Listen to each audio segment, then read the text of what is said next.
আসসালামু আলাইকুম। এটিএন বাংলা সংবাদে সবাইকে স্বাগত জানাচ্ছি সীমা খান। শুরুতেই ইউপে সংবাদ শিরোনাম। ডাকসুর নতুন ভিপি নুরুল হককে ছাত্রলীগের অভিনন্দন। ক্লাস পরীক্ষা বর্জন কর্মসূচি প্রত্যাহার করল ছাত্র অধিকার সংরক্ষণ পরিষদ।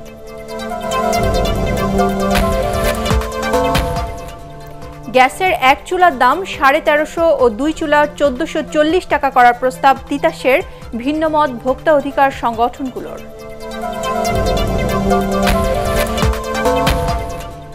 সব হাসপাতালে রোগী দর্শনার্থীদের জন্য আধুনিক ক্যাফেটেরিয়া ও ডে কেয়ার সেন্টার নির্মাণ করতে হবে, একনেক বৈঠকে প্রধানমন্ত্রীর নির্দেশ।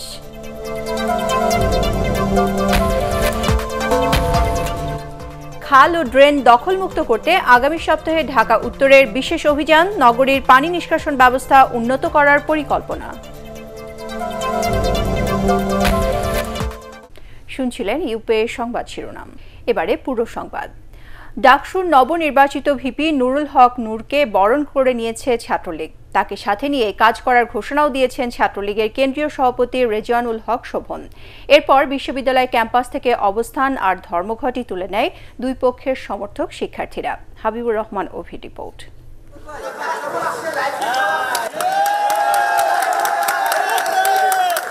12ই মার্চ স্মরণীয় দিন হয়ে গেল ঢাকা বিশ্ববিদ্যালয়ের ইতিহাসে, যাকে নিয়েছিল নানা আলোচনা, সমালোচনা, ক্ষোভ আর বিক্ষোভ। নির্বাচনে ভিপি পদে জিতে আসা সেই নুরুল হক নূরকেই অভিনন্দনে আলিঙ্গন করলেন ছাত্রলীগ নেতারা। কোটা সংস্কার আন্দোলনের নেতা নুরুল হক নূর নির্বাচনে বিজয়ী হয়েছেন এমন ফলাফল আসে মধ্যরাতে। তারপর থেকেই ক্যাম্পাসে বিক্ষুব্ধ অবস্থান নেন পরাজিত ভিপি প্রার্থী ও ছাত্রলীগের কেন্দ্রীয় সভাপতি শোভনের অনুসারীরা।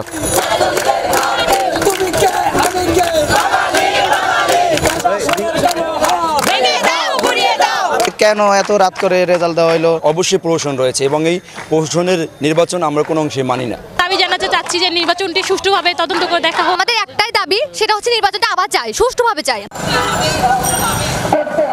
নির্বাচনে অনিয়মের অভিযোগে টিএসসি প্রাঙ্গণে দুপুরে সমাবেশ করে শিক্ষার্থীরা। এতে অংশ নেয় ছাত্র অধিকার সংরক্ষণ পরিষদ, ছাত্রদল, বামজোট সহ অন্যান্য সংগঠন। কিন্তু এই সমাবেশ ভেঙে দিতে চেষ্টা চালায় ছাত্রলীগের একটি গ্রুপ। দুপক্ষের পাল্টাপাল্টিতে তা রূপ নেয় মারামারিতে। দ্রুত বিচার চাই ঢাকা বিশ্ববিদ্যালয়কে, আপনারা অস্থিতিশীল করবেন না। ছাত্রলীগের চিহ্নিত সন্ত্রাসীরা এই সমাজসেবা সম্পাদক প্রার্থী তৌহিদুল ইসলামের উপরে বর্বরোচিত হামলা চালিয়েছে। নির্বাচন সুষ্ঠু হলে আসলে ছাত্রলীগের কেউই জয়ী হতে পারত না। এই ফলাফল আমরা মানা করেছিলাম, ফলাফল ঘোষণা করা যাবে না যতক্ষণ পর্যন্ত অনিয়মগুলো সুরাহা করা হয়। অনিয়মগুলো যেহেতু সুরাহা হয়নি, এই পর্যন্ত আমরা বিক্ষোভ জানিয়ে যাচ্ছি। জালিয়াতি নির্বাচন কে জিতলো কে হারলো এটা মুখ্য না, কেননা মনে করি এই নির্বাচনটি বাতিল করতে হবে, পুনঃ তফসিল দিতে হবে। টিএসসির এই ঘটনায় আক্রান্ত হন গণমাধ্যম কর্মীরাও। কিন্তু ঘণ্টা দুয়েক পরেই একসাথে কাজ করার ঘোষণা নিয়ে আসেন ছাত্রলীগ সভাপতি শোভন। ছাত্রলীগ নেতার এমন আহ্বানে পরিস্থিতি শান্ত হয় ক্যাম্পাসে। ঢাকা বিশ্ববিদ্যালয়ের শিক্ষার্থীদের ভোটে কিন্তু সে বিজয়ী হয়েছে, তো আমাদের এই রায়টা প্রত্যেককে মেনে নিতে হবে। ডাকসুর নির্বাচিত ভিপি নুরুল হক নূরকে বরণ করে তাকে নিয়েই ক্যাম্পাসে শিক্ষার্থীদের জন্য কাজ করতে চান শোভন। তার আহ্বানে সাড়া দেন নুরুল হক নূরও। আমি বিজয়ী হয়েছি, সে আমাকে শুভেচ্ছা জানিয়েছে বা স্বাগত জানিয়েছে, আমিও তাকে আন্তরিকভাবে ধন্যবাদ জানাচ্ছি। ক্যাম্পাসে দুই পক্ষের এমন সমঝোতাই ঢাকা বিশ্ববিদ্যালয়ে শিক্ষার পরিবেশ ও ছাত্র রাজনীতির দায়িত্বশীলতায় নতুন উদাহরণ তৈরি হলো বলে মনে করছেন শিক্ষক ও শিক্ষার্থীরা। হাবিবুর রহমান অভি, এটিএন বাংলা, ঢাকা। দর্শক, এই মুহূর্তে ঢাকা বিশ্ববিদ্যালয়ে আছেন আমাদের সহকর্মী শফিকুল ইসলাম শামীম। আমরা এখন সরাসরি চলে যাচ্ছি তার কাছে। শামীম, ক্যাম্পাসের পরিস্থিতি এখন কেমন দেখছেন? সীমা বলুন। সীমা, দিনভর বিভিন্ন ছাত্র সংগঠনের যে আন্দোলন, বিক্ষোভ কর্মসূচি এবং ধাওয়া পাল্টা ধাওয়ার পর এখন কিন্তু পরিস্থিতি একেবারেই শান্ত রয়েছে। কারণ আপনারা জানেন যে বিকেলে যিনি ছাত্রলীগের ভিপি ক্যান্ডিডেট ছিলেন রেজওয়ানুল হক চৌধুরী শোভন, তিনি নবনির্বাচিত ভিপি নুরুল হক নূরকে তিনি শুভেচ্ছা জানিয়েছেন এবং শুভেচ্ছা জানানোর পর তাদের যে ঐক্যবদ্ধ যে আহ্বান, সেই আহ্বানে সাড়া দিয়েই মূলত কিন্তু বিভিন্ন ছাত্র সংগঠনের নেতাকর্মীরা তারা ক্যাম্পাস ত্যাগ করেছেন এবং তাদের যে কর্মসূচি সেগুলো স্থগিত করেছেন। এবং আপনারা জানেন যে তারা আহ্বানও জানিয়েছেন সাধারণ শিক্ষার্থীদের যে ঐক্যবদ্ধভাবে তারা ছাত্রদের কল্যাণে যাতে ছাত্রদের কল্যাণেই যাতে তারা নিয়োজিত রাখতে পারেন। এখানে একটি বিষয় হচ্ছে যে ছাত্র রাজনীতিতে মতামত ভিন্ন থাকলেও এখানে যেহেতু ছাত্ররা এই বিশ্ববিদ্যালয়ের শিক্ষার্থীদের প্রতিনিধি নির্বাচিত করেছেন, যাকে সেটা মেনে নিয়েই তারা সামনের দিনগুলোতে এগোতে চাচ্ছেন। আরেকটি বিষয় হচ্ছে যে সবার আগে হচ্ছে ছাত্রত্ব, তারা সবাই ঢাকা বিশ্ববিদ্যালয়ের শিক্ষার্থী, সেই পরিচয়টাকে যাতে বড় করে দেখা হয় সেজন্যই মূলত ছাত্র সংগঠনগুলোর নেতারা একটা ঐক্যমত্যে পৌঁছেছেন। তবে এখনও কিন্তু একটু কিছুটা ভিন্নতা আমরা লক্ষ্য করেছি, যেমন বিভিন্ন প্রগতিশীল বামপন্থী যারা সংগঠনের নেতা রয়েছেন তারা কিন্তু এখন পর্যন্ত তাদের পক্ষ থেকে কোনো ধরনের বিবৃতি ওইভাবে দেননি। তবে তারাও চাইছেন যে ক্যাম্পাসে একটি সহ অবস্থান তৈরি হোক এবং সবাই শান্তিপূর্ণ পরিস্থিতি তাদের রাজনীতি যার যার যে দলীয় কর্মসূচি সেগুলো পালন করুক। পাশাপাশি এই এখন যে নির্বাচিত যে প্যানেল তারাও এই ডাকসুর নির্বাচনে যারা নির্বাচিত প্যানেল হয়েছে তাদের কর্মসূচি শান্তিপূর্ণভাবে যাতে পালন করতে পারেন এবং ছাত্রদের উন্নয়নে যাতে নিজেদেরকে নিয়োজিত রাখতে পারেন সেই লক্ষ্যেই তারা সবাই ঐক্যবদ্ধভাবে কাজ করতে চাচ্ছে। তো সব মিলে বলা চলে যে সীমা এখন একটি শান্তিপূর্ণ পরিবেশ বিরাজ করছে পুরো ঢাকা বিশ্ববিদ্যালয় ক্যাম্পাসে। কোনো ধরনের কোনো অপ্রীতিকর ঘটনার খবর বিকেল থেকে কিন্তু আমরা পাইনি। তো এই ছিল আমার কাছে এখানকার সবশেষ পরিস্থিতি। সীমা। শামীম, ধন্যবাদ আপনাকে। দর্শক, ঢাকা বিশ্ববিদ্যালয় ক্যাম্পাস থেকে কথা বলছিলেন আমাদের সহকর্মী শফিকুল ইসলাম শামীম। ডাকসু নির্বাচন ঢাকা বিশ্ববিদ্যালয়কে কলঙ্কিত করেছে বলে মনে করেন সাবেক ডাকসু নেতা ও বিশ্ববিদ্যালয়ের শিক্ষকরা। একই সাথে গুটি কয়েক শিক্ষকের প্রশ্নবিদ্ধ আচরণ গোটা শিক্ষক সমাজকে লজ্জিত করেছে বলছেন তারা। তাই নির্বাচনকে ঘিরে গড়ে ওঠা সব ধরনের অভিযোগ তদন্ত করে দায়ীদের বিরুদ্ধে দৃষ্টান্তমূলক শাস্তির দাবি জানিয়েছেন তারা। ফজলে রাব্বির রিপোর্ট। মঙ্গলবার প্রকাশিত মূলধারার প্রায় সব কাগজের হেডলাইনে শোভা পেয়েছে ডাকসু নির্বাচনে বিজয়ীর নাম। সেই সাথে সাব হেডেই ছেপেছে বহু কাঙ্ক্ষিত এই নির্বাচন উৎসব মাটি হওয়ার খবর। ২৮ বছর পর হওয়া ঐতিহ্যবাহী কেন্দ্রীয় ছাত্র সংসদ নির্বাচন নিয়ে গণমাধ্যমে প্রকাশিত হয়েছে নানা অনিয়মের খবর, যা লজ্জিত করেছে সাবেক ছাত্র নেতাদের। প্রতারণার আশ্রয় নিয়ে ডাকসুর যে মর্যাদা, বিশ্ববিদ্যালয়ের যে মর্যাদা, ভোটের পবিত্র অধিকারের যে মর্যাদা, সেই সমস্ত কিছুর পেছনে ছুড়েকাঘাত করা হয়। আমাদের ভিসি সাহেব বলেছেন যে তিনি শিক্ষার্থীদের গণতান্ত্রিক মূল্যবোধের জন্য তিনি খুব আনন্দিত হয়েছেন। আমি তাকে বলছি যে আজকে আমার প্রশাসন এবং বিশ্ববিদ্যালয়ের শিক্ষকদের গণতান্ত্রিক মূল্যবোধটি যদি একটু পরখ করে দেখা হতো তাহলে বোধহয় ভালো হতো। গুটি কয়েক শিক্ষকের প্রশ্নবিদ্ধ আচরণ অন্য শিক্ষকদের হেয় করছে বলেও মনে করছেন বিশ্ববিদ্যালয়ের সাবেক উপাচার্য। সুষ্ঠুভাবে নির্বাচন পরিচালনা করা এবং একজন শিক্ষক যখন দায়িত্ব নিয়ে কাজটা করেন তখন তার কাছে কিন্তু আমরা সবাই, বিশ্ববিদ্যালয়ের শিক্ষার্থীরা তো বটেই, আমরা অন্যান্য সহকর্মী আমরা সবাই আশা করি যে উনি ন্যায়বোধ ন্যায়নিষ্ঠার সাথে কাজটা সম্পন্ন করবেন। কিন্তু সব পেশাতেই তো কিছু মানুষ থাকে যারা এমন কিছু অপকর্মের সঙ্গে যুক্ত হয়ে যায় যে পুরো পেশার যে ভাবমূর্তি সেটা নষ্ট করে। তো সেই ধরনের কিছু মানুষ যদি থেকে থাকে তাদের বিরুদ্ধে শক্ত অবস্থান নেওয়ার সুযোগ আছে। পূর্ব ঘোষণা অনুযায়ী স্বচ্ছ ব্যালট বাক্স না দেয়া, আগের রাতে ব্যালট পেপার হলে পাঠানো, টিক দেয়া বস্তাবন্দি ব্যালট পেপার উদ্ধার সহ ভোটকে ঘিরে ওঠা সব প্রশ্ন দ্রুত নিষ্পত্তির দাবি জানান সাবেক উপাচার্য ও ডাকসু নেতারা। আজকে যে জায়গায় আমাদের সবচেয়ে বড় ক্ষতি হয়ে গেছে সেটি হচ্ছে আমাদের ভাবমূর্তি চরমভাবে বিঘ্নিত হয়েছে, ভাবমূর্তি ক্ষুণ্ণ হয়েছে। আমার মনে হয় যে ভাবমূর্তিকে পুনরুদ্ধারের জন্য এখন বিশ্ববিদ্যালয় প্রশাসনের উচিত হবে অতি দ্রুত তদন্তের মাধ্যমে ব্যবস্থা নেওয়া এবং এটা অবিলম্বে সংশোধন করা উচিত। 11 তারিখে কোনো ইলেকশন হয় নাই, ইলেকশন হইতে হবে এবং এই ইলেকশনটা হয়েছে হাইকোর্টের নির্দেশ অনুসারে। হাইকোর্টকে আমি অনুরোধ করব সুও মোটো আপনারা এনকোয়ারির ব্যবস্থা করেন যে আসলে ইলেকশন হয়েছে নাকি একটা প্রতারণা হয়েছে। নির্বাচন ঘিরে ওঠা সব অভিযোগের বস্তুনিষ্ঠ তদন্ত ও ব্যবস্থা নিতে ব্যর্থ হলে ডাকসু থেকে ভবিষ্যৎ নেতৃত্ব পাওয়ার বিষয়েও হতাশ হতে হবে বলে মনে করেন এই শিক্ষাবিদ ও রাজনীতিকরা। ফজলে রাব্বি, এটিএন বাংলা, ঢাকা। ক্ষমতাসীনরা জাতীয় নির্বাচনের মতো ডাকসু নির্বাচনেও ভোট ডাকাতির ইতিহাস সৃষ্টি করেছে বলে অভিযোগ করেছেন বিএনপির স্থায়ী কমিটির সদস্য ডক্টর খন্দকার মোশাররফ হোসেন। জাতীয় প্রেসক্লাবে দলের প্রয়াত নেতা শাহজাহান চৌধুরীর স্মরণ সভায় তিনি এ অভিযোগ করে বলেন, এর মাধ্যমে ঢাকা বিশ্ববিদ্যালয়ের গৌরব ঐতিহ্য ম্লান করে দেওয়া হয়েছে। দলকে নতুন করে সংগঠিত করা হচ্ছে জানিয়ে ডক্টর মোশাররফ বলেন, গণতন্ত্র ও জনগণের ভোটাধিকার প্রতিষ্ঠায় বিএনপি আন্দোলন করে যাবে। সরকার দলীয় ছাত্র সংগঠন আছে, তাদের মুরব্বীরা যেভাবে 29শে ডিসেম্বর ডাকাতি করেছে ভোট এবং এই সব কর্মীদের হাতে হয়েছে, তারা কিন্তু এই ডাকসুর নির্বাচন, ঢাকা বিশ্ববিদ্যালয়ের যে ঐতিহ্য গৌরব, এটাকে ভুলে গিয়ে ঠিক 29শে ডিসেম্বরের রাত্রের মতোই তারাও এখানে এক ন্যাক্কারজনক ঘটনা ঘটেছে। গতকাল মেয়েদের কাছে ধরা পড়েছে যে তারা আগের রাত্রি ভোট দিয়ে রেখেছে। এর থেকে লজ্জাজনক আর হতে পারে না। ডাকসু নির্বাচনে বিজয়ীদের অভিনন্দন জানিয়েছেন তথ্যমন্ত্রী ও আওয়ামী লীগের প্রচার সম্পাদক হাসান মাহমুদ। রাজধানী ধানমন্ডিতে দলীয় সভাপতি শেখ হাসিনার রাজনৈতিক কার্যালয়ে সম্প্রসারিত ভবনে প্রচার উপকমিটির সভা শেষে সাংবাদিকদের তিনি বলেন, ছাত্রদল ও বাম ছাত্র সংগঠনগুলো মিলেও ছাত্রলীগকে হারাতে পারেনি। এ সময় প্রধানমন্ত্রী উপদেষ্টা ও আওয়ামী লীগের প্রচার উপকমিটির কো চেয়ারম্যান এইচ.টি. ইমাম উপস্থিত ছিলেন।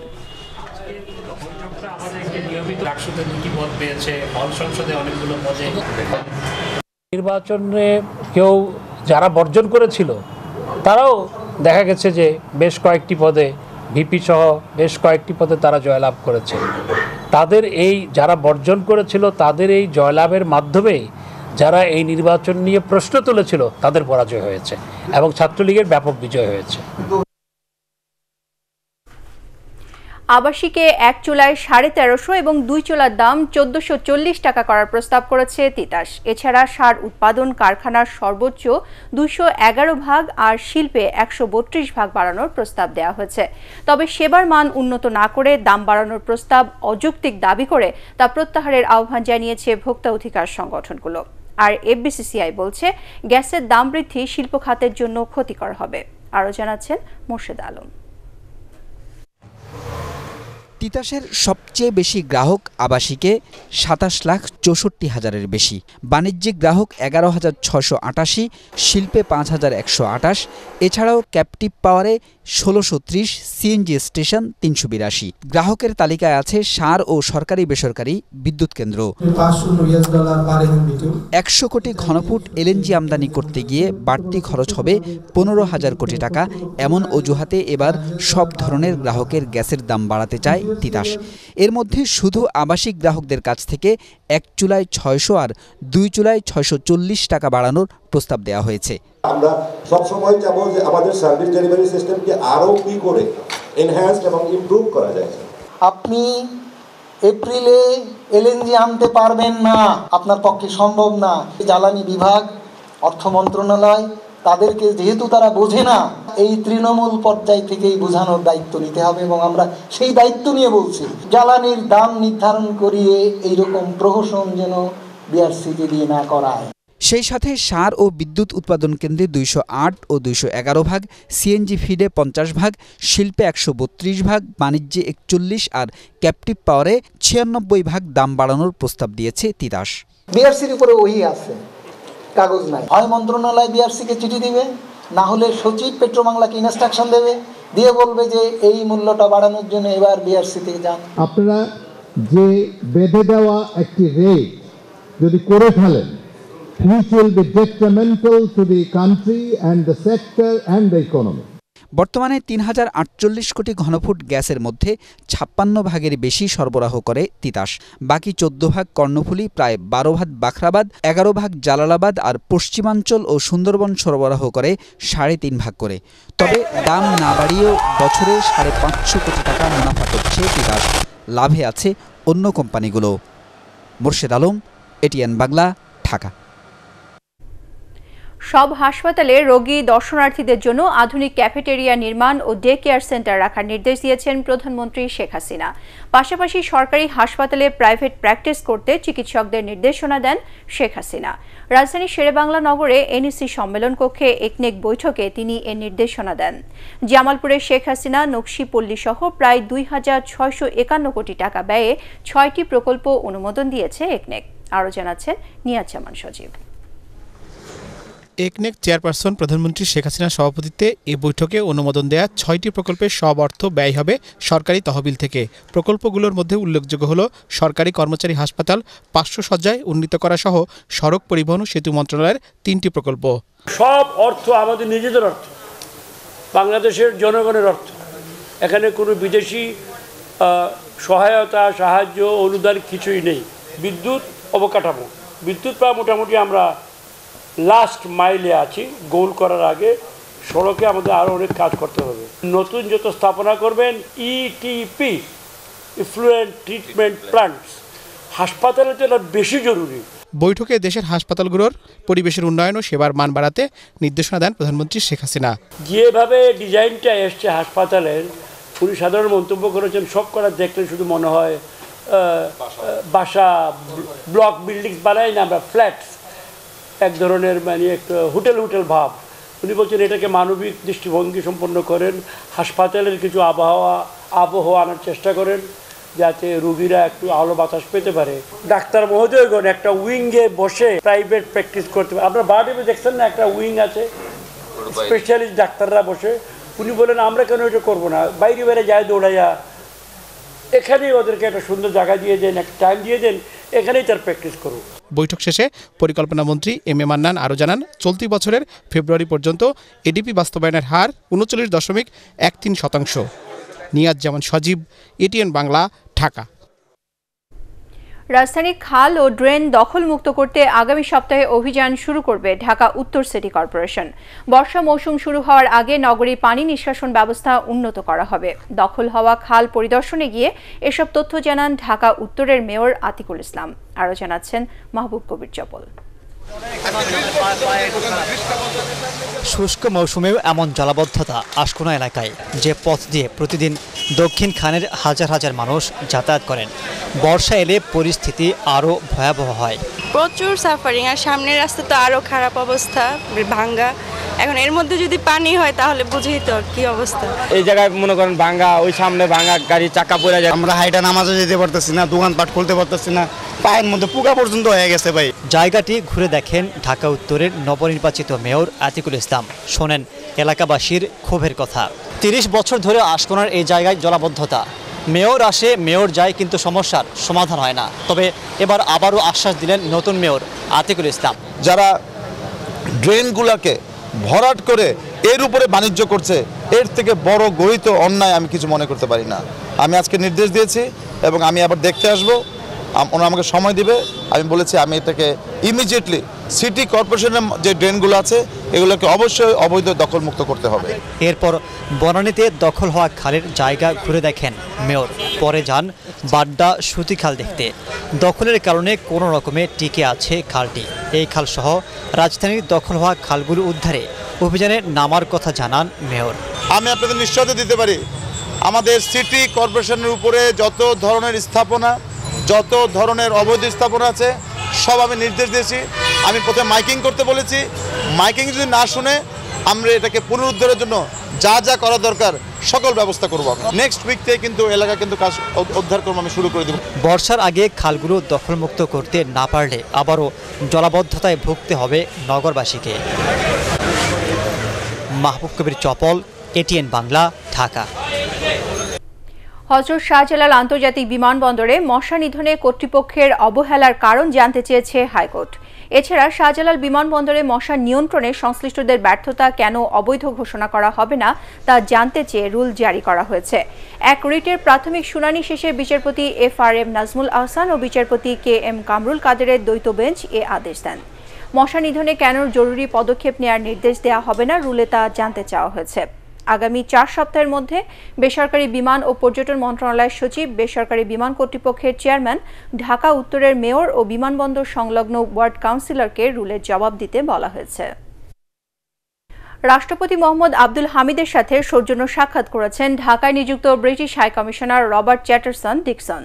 বঙ্গভবনে এ সাক্ষাৎ অনুষ্ঠিত হয়। এ সময় বাংলাদেশের অগ্রগতির প্রশংসা করেন তিনি। এর আগে গুয়েতেমালার রাষ্ট্রদূত জিওভান্নি রেনে রাষ্ট্রপতির সাথে সৌজন্য সাক্ষাৎ করেন। এছাড়াও বেলজিয়ামের রাষ্ট্রদূত ফ্যানকোইস ডেলহে ও কঙ্গো প্রজাতন্ত্রের রাষ্ট্রদূত অ্যান্ড্রে পোহরের পরিচয়পত্র গ্রহণ করেন রাষ্ট্রপতি। অনুমোদন ছাড়া বিশুদ্ধ পানি উৎপাদন ও বাজারজাত করার দায়ে রাজধানীর তোপখানা রোডের উইনার ফ্রেশ পানির কারখানার সিলগালা করে দিয়েছে ভ্রাম্যমাণ আদালত। কোম্পানির এক কর্মকর্তাকে 1.5 বছরের কারাদণ্ডও দেন তারা। আরও জানাচ্ছেন মালিহা ওয়াদুদ চাঁদনি। বিশুদ্ধ পানির ব্যবসা করতে বিএসটিআই এর লাইসেন্স বাধ্যতামূলক হলেও অনেক প্রতিষ্ঠানই তা মানছে না। মানা হচ্ছে না ন্যূনতম বিশুদ্ধতার মানও। রাজধানীর সেগুনবাগিচা গার্লস স্কুলের পেছনে উইনার ফ্রেশ ড্রিঙ্কিং ওয়াটার নামের এই কারখানাটি এমন ব্যবসা করছিল।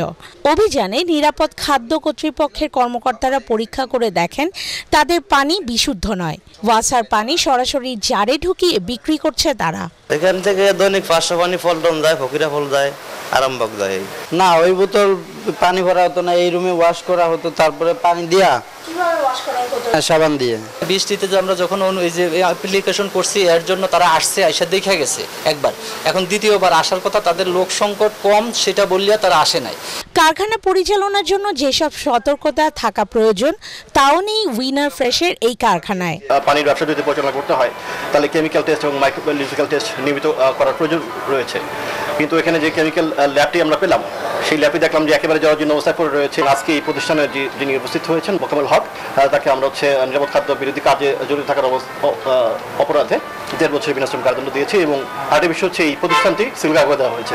অভিযান পরিচালনাকারী দলের কর্মকর্তারা বলেন, রাজধানীর এমন পানি শোধনাগার, কারখানা ও ব্যবসা প্রতিষ্ঠান কোথায় কোথায় আছে তাই খুঁজে বের করার চেষ্টা করছেন তারা। এই অভিযান মহানগরীর বাইরেও চলবে। মালিয়া ওয়াদুদ চাঁদনি, ATN বাংলা, ঢাকা। 2019 সালের সরকারি ব্যবস্থাপনায় হজ পালনে কোটা এখনও খালি আছে।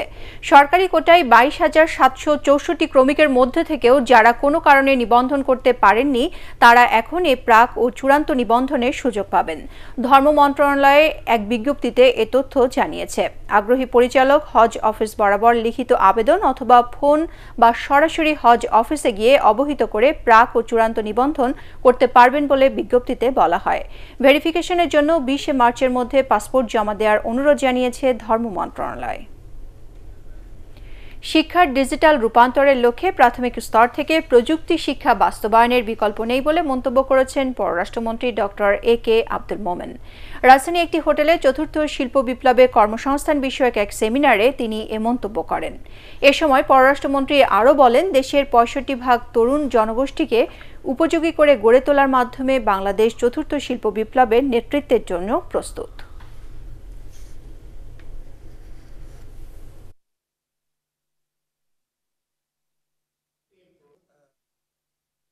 Traditional education degrees is not being undermined in any way, but it also shows that if you have special skill, ability and training, then you can outperform the conventional educational degrees. Today's workers are tomorrow's employers. If business leaders are involved in this process, the dialogue will increase our understanding of the Fourth Industrial Revolution and its impact on our economy, our region and global structure of jobs and skills. এবারে আল রাফা ইসলামী bank অর্থ সংবাদ।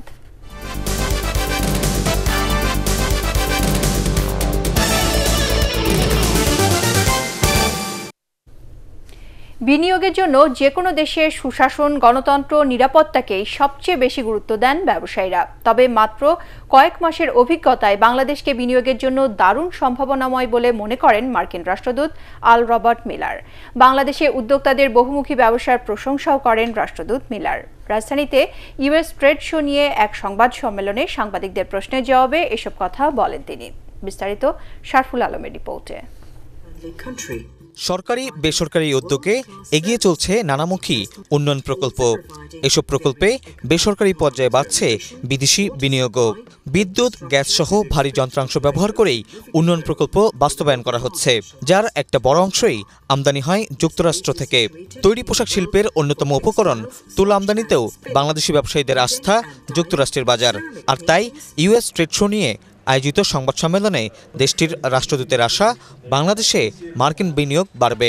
US companies contribute significantly to the economic development of Bangladesh and have helped train thousands of Bangladeshi workers to the highest international standards. Bangladeshi workers at facilities run by US companies can hold their own against workers anywhere in the world. বৃহস্পতিবার থেকে রাজধানীতে শুরু হচ্ছে 26তম US trade show. এই মেলায় electronic, যন্ত্রাংশ, বিদ্যুৎ, gas, ICT, কমল পানীয় সহ আমেরিকার বিভিন্ন পণ্য ও সেবা উপস্থাপন করা হবে। ৪৬টি প্রতিষ্ঠান ৩ দিনের এই মেলায় অংশ নেবে বলে জানায় American chamber. American businesses want to invest in countries that operate transparently, uphold the rule of law, and protect individual rights. And they are always watching developments in countries to which they want to invest. 14 March থেকে শুরু হওয়া US trade শোতে শিক্ষা ও business visa নিয়ে 2টি আলাদা সেমিনারও আয়োজন করা হচ্ছে। শরফুল আলম, এটিএন বাংলা, ঢাকা। এবারে আন্তর্জাতিক সংবাদ।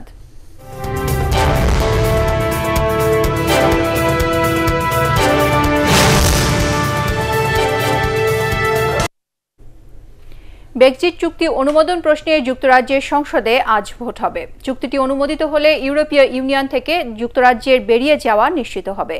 চুক্তিতে আইনগত বাধ্যতামূলক পরিবর্তন আনার কথা বলছেন যুক্তরাজ্যের প্রধানমন্ত্রী থেরেসা মে, যা ভোটে পাশ হতে হবে। তবে ভোটের সমাধান না হলে আলোচনার আর কোনো সুযোগ থাকছে না বলে হুঁশিয়ারি দিয়েছে ইউরোপীয় কমিশনের প্রেসিডেন্ট জন-ক্লদ জঙ্কার। থেরেসা মের সাথে এক যৌথ সংবাদ সম্মেলনে তিনি এ হুঁশিয়ারি দেন। 29শে মার্চ ব্রেক্সিট কার্যকরের কথা রয়েছে। গত নভেম্বরে ইইউ যুক্তরাজ্য এ নিয়ে চুক্তি করে। পরে জানুয়ারিতে সেই চুক্তি প্রত্যাখ্যান করে যুক্তরাজ্যের সংসদ। চুক্তিতে আয়ারল্যান্ড সীমান্ত উন্মুক্ত রাখার কৌশল ব্যাকস্ট ব্যবস্থা নিয়ে আপত্তি তোলেন ব্রিটিশ আইন প্রণেতারা। তারা বলছেন, ব্যাকস্টপ বাস্তবায়িত হলে ইইউ এর কাছে অনির্দিষ্টকালের জন্য আটকা পড়বে ব্রিটেন। তাই ব্যাকস্টপ বাতিল কিংবা এ ব্যাপারে নির্দিষ্ট সময় ঠিক করার দাবি তাদের। বিষয়টি সমাধানে জোর প্রচেষ্টা চালাচ্ছে মে সরকার। দেশে অ্যাপ ভিত্তিক ফুড ডেলিভারি সেবা নিয়ে এলো রাইড শেয়ারিং প্রতিষ্ঠান সহজ। রাজধানীতে এক অনুষ্ঠানে নতুন এ সেবার উদ্বোধন করা হয়। এখন থেকে সহজ অ্যাপের মাধ্যমে শহরের 1000-এরও বেশি রেস্টুরেন্ট থেকে পছন্দসই খাবার অর্ডার করতে পারবেন ভোজন রসিকরা। জীবনযাত্রাকে আরও সহজ করতে এই উদ্যোগ নেওয়া হয়েছে বলে জানিয়ে অচিরেই চট্টগ্রামেও এই সেবা চালুর প্রতিশ্রুতি দেন প্রতিষ্ঠানটির কর্মকর্তারা। অনুষ্ঠানে অন্যান্যের মধ্যে উপস্থিত ছিলেন সহজের প্রতিষ্ঠাতা ও এমডি মালিহা কাদির ও প্রতিষ্ঠানটির ব্র্যান্ড অ্যাম্বাসেডর তারকা ক্রিকেটার তাসকিন আহমেদ। এবারে পার্টেক্স খেলার খবর।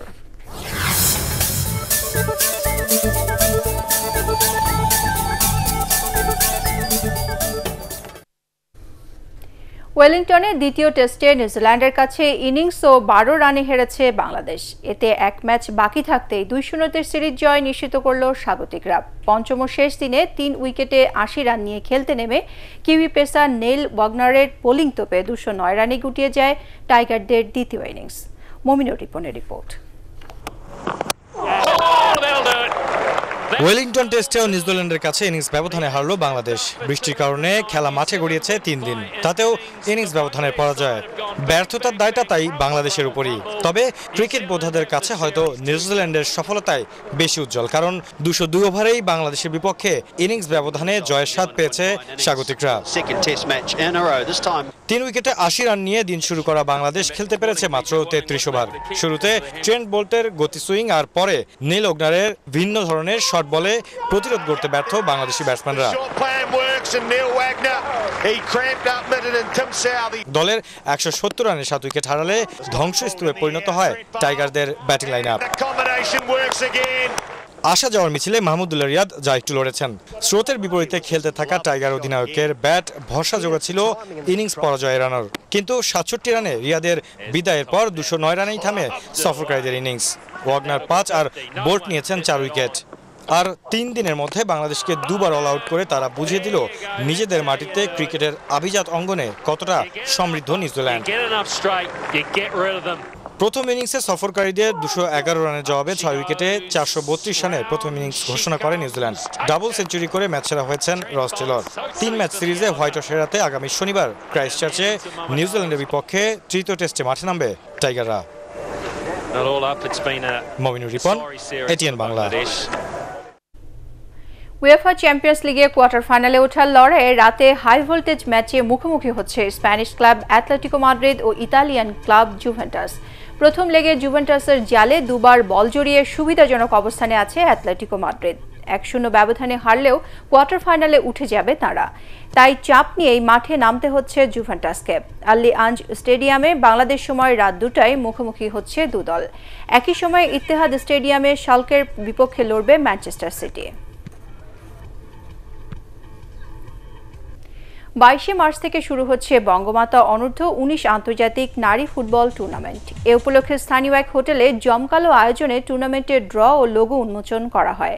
6 জাতির এই টুর্নামেন্টে বি গ্রুপের স্বাগতিক বাংলাদেশের প্রতিপক্ষ সংযুক্ত আরব আমিরাত ও কিরগিজস্তান, আর এ গ্রুপে আছে মঙ্গোলিয়া, তাজিকিস্তান ও লাওস।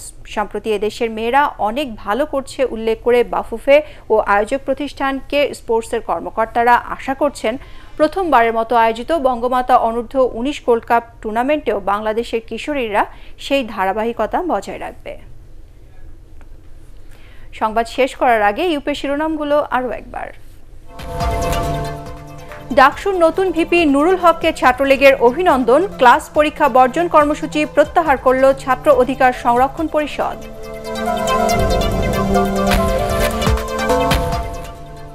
গ্যাসের 1 চুলার দাম 1350 ও 2 চুলা 1440 টাকা করার প্রস্তাব তিতাসের, ভিন্নমত ভোক্তা অধিকার সংগঠনগুলোর।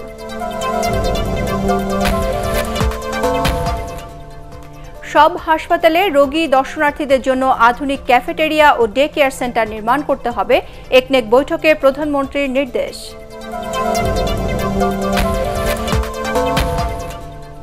খাল ও ড্রেন দখলমুক্ত করতে আগামী সপ্তাহে ঢাকা উত্তরের বিশেষ অভিযান, নগরীর পানি নিষ্কাশন ব্যবস্থা উন্নত করার পরিকল্পনা।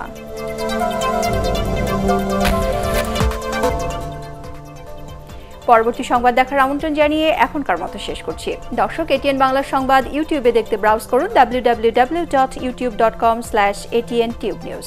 সাবস্ক্রাইব করে এটিএন বাংলার সাথেই থাকুন।